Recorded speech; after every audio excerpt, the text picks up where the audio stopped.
All right, so there you heard the European Commission chief saying that it is a tale of two giants. A new market for 2 billion people has been opened. And now we are getting a reaction from European Council President Antonio Costa as well, who has hailed the landmark EU-India deal, saying both sides are committed to acting as anchors of stability in a fragmented, multipolar world. Now, this is very, very important. Let's go back to my colleague Rishabh, who continues to be with us at this point in time. Rishabh, the signaling is extremely crucial here. None of the sides really mentioned the elephant in the room clearly, but both sides spoke about how this is a time of turmoil and we need to be together. Trust is something that the world really needs right now, and this FTA is significant. Both have chosen to be reliable partners of each other.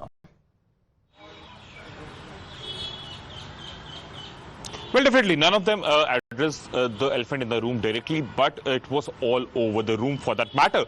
Be it Costa or be it Ursula von der Leyen, both of them kept coming back to how trade has been weaponized. And these were the words that both the European Union leaders used, trade being weaponized, and went on to say that how trade is not, in the time when trade is being weaponized, this FTA would be a stabilizer. Also went on to say that how this FTA would be a stabilizer in the uncertain global order. Prime Minister Narendra Modi very categorically said that, there comes a moment when history says that from here on things change, and this is the moment. So both the sides are very excited about this FTA, and as Prime Minister rightly pointed out, that this is by far the biggest FTA signed by India in history, and that makes it more important. The timing again is very important. 2 years ago, one would have not thought that India and European Union would be signing a defense and security pact. Right. That has been signed. A mobility pact has been signed.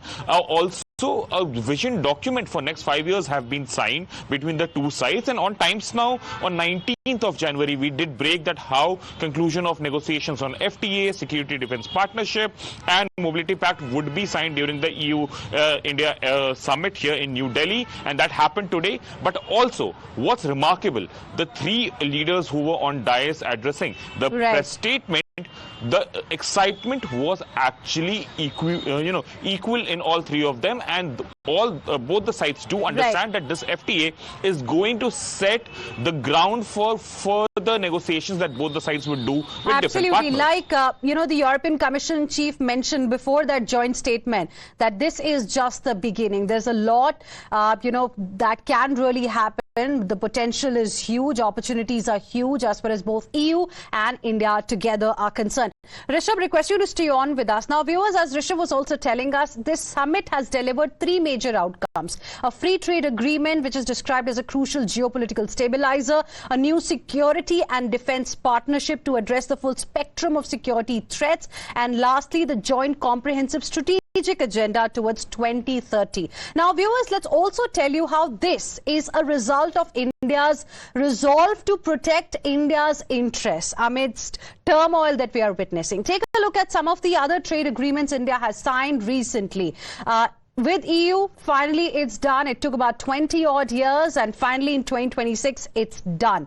Next, you would all recall the trade agreement that India signed with the United Kingdom. Before that, Switzerland, Norway, Iceland, Mauritius, Oman, UAE, Australia and New Zealand. Now, this is just a list of countries with whom, countries and blocs with whom India signed the trade agreements recently. There are several others that are also in the pipeline. So there is work in progress as far as other important countries are concerned as well. And now